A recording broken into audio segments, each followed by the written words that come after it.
इयम् आकाशवाणी। सम्प्रति वार्ताः श्रूयन्ताम्। प्रवाचकः कृष्णप्रसादोपाध्यायः।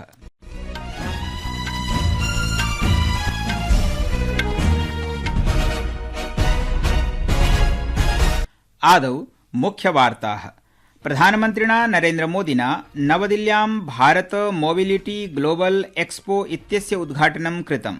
तेन हरित प्रौद्योगिकी मेक इन इंडिया इत्युभाभ्याम् अभियानाभ्यां बलं प्रदत्तम्।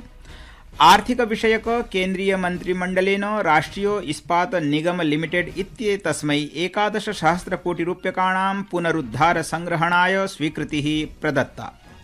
राष्ट्रपतिः द्रौपदी मुर्मुः अद्य नवदिल्ल्यां राष्ट्रपतिभवने राष्ट्रिय खेल पुरस्कारान् प्रदत्तवती। विदेश मन्त्रालयेन सूचितं यत् भारतं बांग्लादेशेन सह मैत्रीपूर्णं सम्बन्धं वाञ्छतीति। पाकिस्तानदेशस्य पूर्वप्रधानमन्त्रिणे इमरान खानाय अल कादिर ट्रस्ट इत्यनेन सम्बद्धे भूम्यावण्टन भ्रष्टाचार प्रकरणे 14 वर्षाणां कारावासदण्डः श्रावितः। अपि च ऑस्ट्रेलिया ओपन टेनिस प्रतिस्पर्धायां भारतीयः क्रीडकः रोहन बोपन्नाः चीनदेशीयेन क्रीडकेन झांग शुआई इत्येतेन सह मिश्रितयुगलद्वन्द्वीये चक्रे समाविष्टवान्। अथ वार्ताः विस्तरेण। प्रधानमन्त्रिणा नरेन्द्रमोदिना नवदिल्ल्यां भारत मोबिलिटी ग्लोबल एक्सपो इत्यस्य उद्घाटनं कृतम्।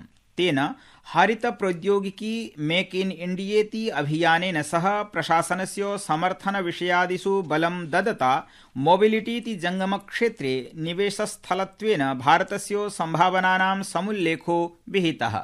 आज का भारत एस्पिरेशन से भरा हुआ है। यही एस्पिरेशंस हमें भारत की ऑटोमोटिव इंडस्ट्री में दिखाई देती है। बीते साल में भारत की ऑटो इंडस्ट्री करीब 12% की ग्रोथ से आगे बढ़ी है। मेक इन इंडिया, मेक फॉर द वर्ल्ड के मंत्र पर चलते हुए अब एक्सपोर्ट भी बढ़ रहा है। प्रधानमन्त्रिणा विषयोऽयं सबलं प्रतिपादितः यत् मोबिलिटी क्षेत्रे उज्ज्वल भविष्याकांक्षिभ्यः निवेशकेभ्यः भारतदेशः एकः उत्तमः गन्तव्यः अस्ति।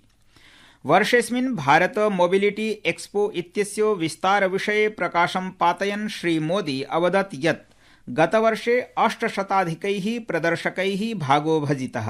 1.5 लक्षाधिकैश्च जनैः एक्सपो इत्यस्य परिभ्रमणं कृतमासीत्।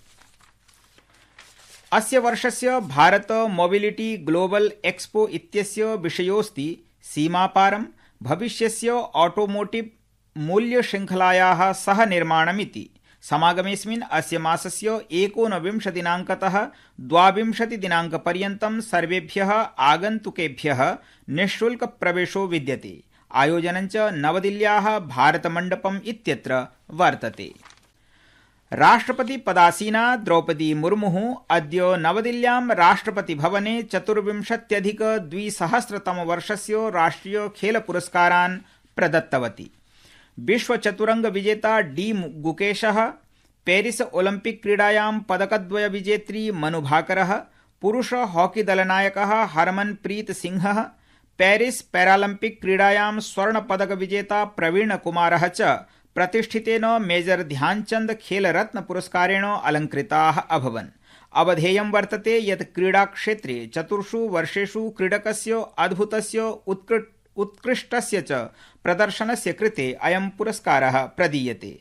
पैराशूटिंग प्रशिक्षकः सुभाष राणा, लक्ष्यभेदक क्रीडा प्रशिक्षकः दीपाली देशपांडे, हॉकी प्रशिक्षकः संदीप सांगवानः, बैडमिंटन प्रशिक्षकः एस मुरलीधरन इत्येषः, पादकन्दुक प्रशिक्षकः अरमान्दो अग्नेलो कोलाको च प्रतिष्ठितेन द्रोणाचार्य पुरस्कारेण सम्मानिताः। अपरत्र अर्जुन पुरस्कारः 32 क्रीडकेभ्यः प्रदत्तः। अवधेयं वर्तते यत् अर्जुन पुरस्कार प्राप्त क्रीडकेषु क्रीडिका ज्योति याराजी तथा च अन्नुरानी मुष्टामुष्टि पदक विजेत्र्यौ नीतू स्वीटी इत्येषा च चतुरंग क्रीडकः वांटिका अग्रवालः, हॉकी क्रीडकाः सलीमा टेटे, अभिषेकः संजयः, जर्मान प्रीत सिंहः, सुखजीत सिंह च सन्ति। चंडीगढ़ विश्वविद्यालयः खेलो इंडिया विश्वविद्यालय क्रीडासु समग्रतया सर्वोच्चं प्रदर्शनं कुर्वन् मौलाना अब्दुल कलाम अबुल कलाम आजाद इति पुरस्कारम् अवाप्नोत्। रूसदेशस्य सेनायां सेवारताः आहत्य 12 संख्यकाः भारतीयाः संघर्षे दिवंगताः। साम्प्रतं यावत् 16 जनाः विलुप्ताः सन्ति। अद्य नवदिल्ल्यां वार्ताहरान् संसूचयन् विदेशमन्त्रालयस्य प्रवक्ता रणधीर जायसवालः संसूचयत् यत् केरल वास्तव्यस्य विनिल बाबू इत्यस्य मृत्युः दुर्भाग्यपूर्णास्ति। मन्त्रालयेन च तस्य परिवारं प्रति शोकः प्रकटितः। श्री जायसवालः प्रोक्तवान् यत् साम्प्रतं यावत् सेनायां सेवारताः 96 भारतीयनागरिकाः भारतदेशं प्रत्यागतवन्तः। अपि च रूसदेशीयेन सेनया तेभ्यः अवकाशः प्रदत्तः। बांग्लादेशस्थितौ प्रवदन् प्रवक्ता कथितवान् यत् भारतं बांग्लादेशेन सह मैत्रीपूर्णं सम्बन्धं वाञ्छतीति। संस्कृतवार्तायाः संस्करणमिदम् इदानीम् आकाशवाणीतः प्रसार्यते। सममेव कार्यक्रमोऽयम् आकाशवाण्याः अन्तर्जालपटले www.newsonair.gov.in इत्यत्र अथ न्यूज ऑन एआईआर चलदूरभाषीय तन्त्रांशे अपि उपलब्धो भविष्यति। केन्द्रीय गृहमन्त्री अमित शाहः अद्य मध्यप्रदेशे नूतनानाम् आपराधिकत्रयाणां विधीनां क्रियान्वयनस्य समीक्षाम् अकरोत्। मध्यप्रदेशस्य मुख्यमन्त्रिणः मोहन यादवस्य नेतृत्वे समागतेन एकेन प्रतिनिधिमण्डलेन सह गृहमन्त्री नवदिल्ल्याम् उपवेशनम् अकरोत्। उपवेशनेऽस्मिन् गृहसचिवेन गोविन्द मोहनेन सह अन्ये वरिष्ठाधिकारिणश्च उपस्थिताः आसन्। महाराष्ट्रे अद्य प्रातः पुणे नासिक राजमार्गे जातायाम् एकस्यां मार्गदुर्घटनायां न्यूनातिन्यूनं 9 जनाः दिवंगताः। इयं दुर्घटना तदा घटिता यदा एकं टेम्पो वाहनम् एकेन मिनिवैन इत्याख्येन वाहनेन दुर्घटितम्। पुणे ग्रामीणस्य आरक्षि अधीक्षकः पंकज देशमुखः संसूचितवान् यत् मिनिवैन इति वाहनं नारायणगांव नगरं प्रति गच्छत् आसीत्। राज्यस्य मुख्यमन्त्रिणा देवेन्द्र फडणवीसेन मृतकानां परिजनान् प्रति शोकसंवेदना प्रकटयता मृतकानां परिजनेभ्यः 5 लक्षरूप्यकाणां साहाय्यराशिः प्रदानाय घोषणा कृता।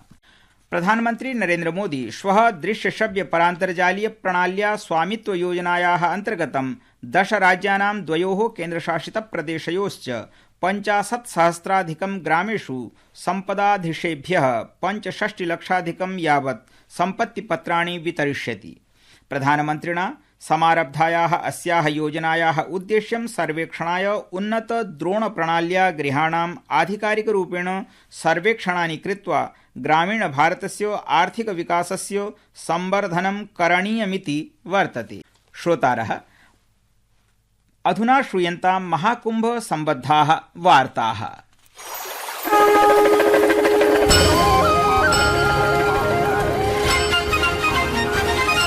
प्रशासनेन बृहत्तमे आध्यात्मिक समागमे पवित्रे तीर्थराजे प्रयागराजे श्रद्धालूनां तीर्थयात्रिणां च कृते समुचित स्वास्थ्य सौविध्यानि सेवाश्च सुनिश्चेतुं विशिष्टा व्यापकी च व्यवस्था विहिता। प्रयागराज मेलापक प्राधिकरणेन श्रद्धालूनां स्वास्थ्य सम्बद्धा आवश्यकतानां पूर्तये महाकुम्भ मेलक क्षेत्रस्य परेड इत्येतस्मिन् क्रीडाङ्गणे 100 संख्यक शयनकक्षयुतः केन्द्रीय चिकित्सालयः तत्र स्थापितः।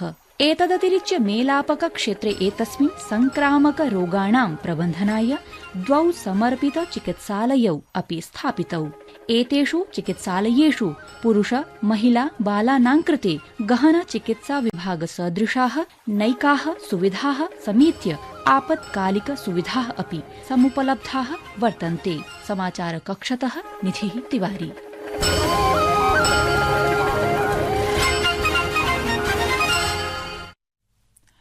पाकिस्तानदेशस्य पूर्वप्रधानमन्त्रिणे इमरान खानाय अल कादिर ट्रस्ट इत्यनेन सम्बद्धे भूम्यावण्टन भ्रष्टाचार प्रकरणे 14 वर्षाणां कारावासदण्डः भ्रष्टाचार निरोधि न्यायालयेन श्रावितः।